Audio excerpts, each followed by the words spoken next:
Al-Imam Al-Mujaddid Abdessalam Yassine, born on the 20th of September 1928 in Marrakesh. Abdessalam Yassine, descendant from Mulay Idris I, one of the grandsons of the Prophet Muhammad sallallahu alaihi wasallam. He memorized the Holy Quran at an early age.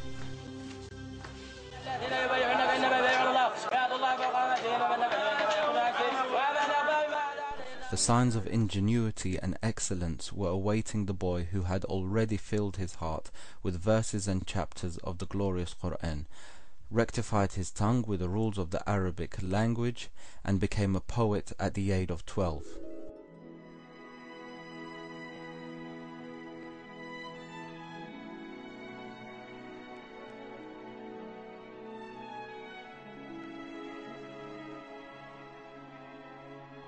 Al-Imam Al-Murshid Abdessalam Yassine witnessed an enormous change in 1965. This is how Al-Imam Abdessalam Yassine has described his awakening in his book Al-Ihsan. Quote, "I was around 40 years of age when God, the Merciful, the Compassionate, awakened me to seek Him.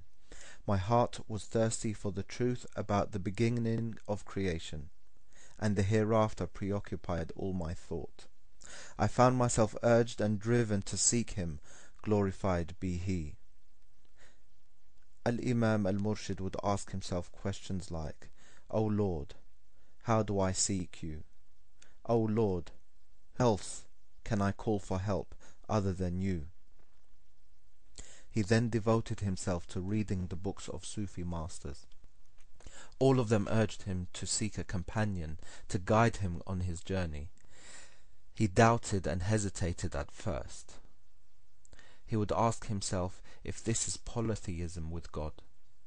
However, after he engrossed himself in worship, dhikr, combat against his ego, and recitation of the Quran for some time, he found out that seeking the favors of God does not amount to seeking His face for contemplation.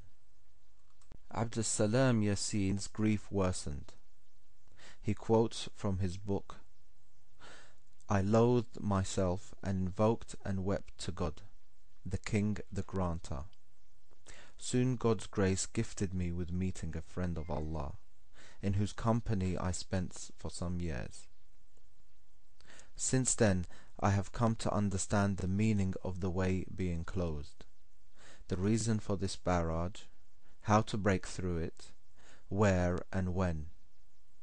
All sincere praise and gratitude be to God, to the friends of God who mentor God's creatures, fear but God in the duty of giving advice, and accept the mercy of none but God.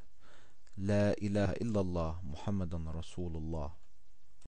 Al-Imam Abdessalam Yassine consequently spent 6 years in the midst of the Butshishi Qadiri Sufi order, in the company of his Sufi master, Sheikh Sidi Al-Hajj Al-Abbas, may God have mercy upon him, and in the company of his son, Sheikh Hamza. Later on, until Al-Imam Abdessalam Yassine noticed that some of the behaviors and practices were at variance with the Prophet's Sunnah. He left the Zawiyah with Sidi Ahmed Malakh and Sidi Muhammad Sulaymani Alawi. May God shed His mercy upon them.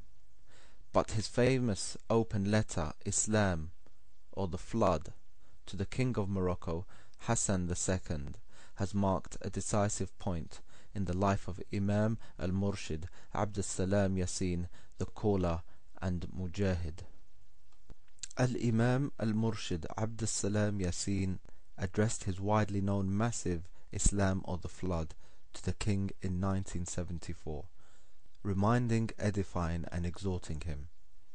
The letter was so powerful with regard to the contents it incorporated and to the distinctive political conditions of the period, known by the years of Lead. The dominant political language was marked by violence and the repression of any opposition. In the open letter, which surpassed 100 pages, Al-Imam Al-Murshid Abdessalam Yassine succinctly exhorted the king, who was afraid of losing his rule. The well-articulated advice uncovered the real combating character of a man who had just left a Sufi order and had been filled with the chastity of presence with the remembrance of God. It invited the king to the Islamic method of shura, repentance, justice, and redemption, by restoring to the people the wealth he had amassed through plundering the country's abundant resources. To urge him to make the requisite change, the Imam set forth the illustrious exemplary model of Umar bin Abdul Aziz followed. After his release, Al-Imam al-Murshid Abdessalam Yassine continued the course of calling people to truth and guidance. Once again, he was denied the right to give lessons in mosques. In 1981, he announced the foundation of the Islamic movement, Usrat al-Jama'ah, the association's founding body, which afterward took the motto Al-Adl wal-Ihsan, justice and spirituality, and published a periodical by the name of Al-Jama'ah, the association, and two journals, Al-Subh, the Dawn, the Address. All of them were spitefully banned by the authorities. On the basis of writing an article in the periodical Al-Jama'ah titled Words Should Be Followed by Deeds, in which he criticized the king's claim of sustaining the call and the scholars, Al-Imam al-Murshid Abdessalam Yassine was sentenced to 2 years in prison once more. Yet the ordeal did not stop as of his release in December 1985. Rather, the state's security services continued besieging his house until the imposition of the house arrest him on 30th of December 1989. The house arrest lasted for more than 10 years, within which Imam Yassine exerted strenuous efforts in writing, communicating, and calling people by all available means.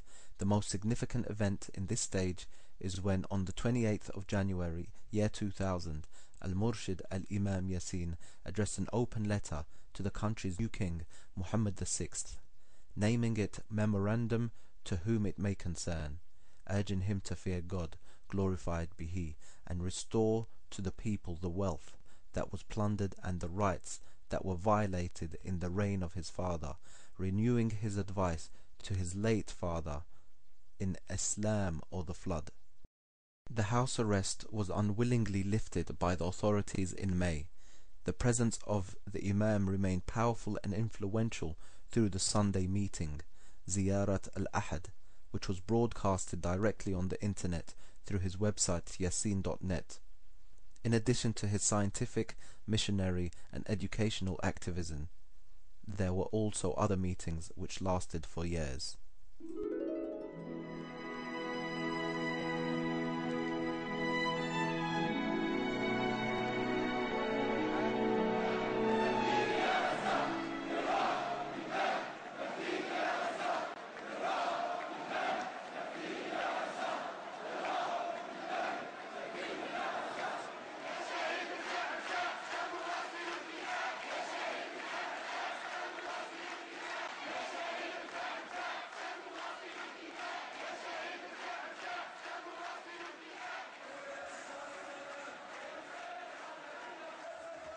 Writing was for him an exhaustible source for founding an Islamic thought capable of interacting with and taking on the concerns of the Ummah and its renewed needs in time and space.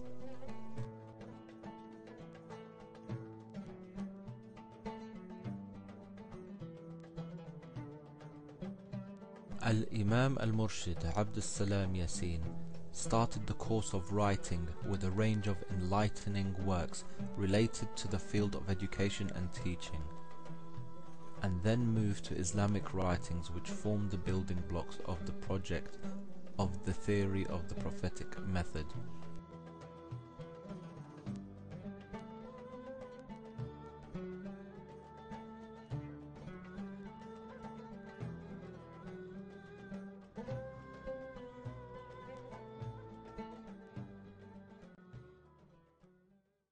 Hence the project has begun with the first 2 books entitled respectively Islam Between the Appeal and the State, 1972, and Tomorrow Islam, 1973, which lay down the fundamentals and basis of the School of the Prophetic Method, Al-Madrasat al-Suluk al-Minhaji. Then the Book of the Prophetic Method, Al-Minhaj al-Nabawi, 1982, which comprises the great marks of the school, presenting an integrated and complete educational, spiritual, and political conception of the Islamic dynamism. This is why this book is considered the ideological framework of the justice and spirituality movement. Other books have come to expound the details of this conception in various disciplines. Al-Ihsan, Spiritual Excellence, 2 volumes, 1998 and 1999, which is the mainstay of the project of the prophetic method, due to its deep analysis to Sufism and its affirmation as to the centrality of the educational basis in the Islamic dynamism.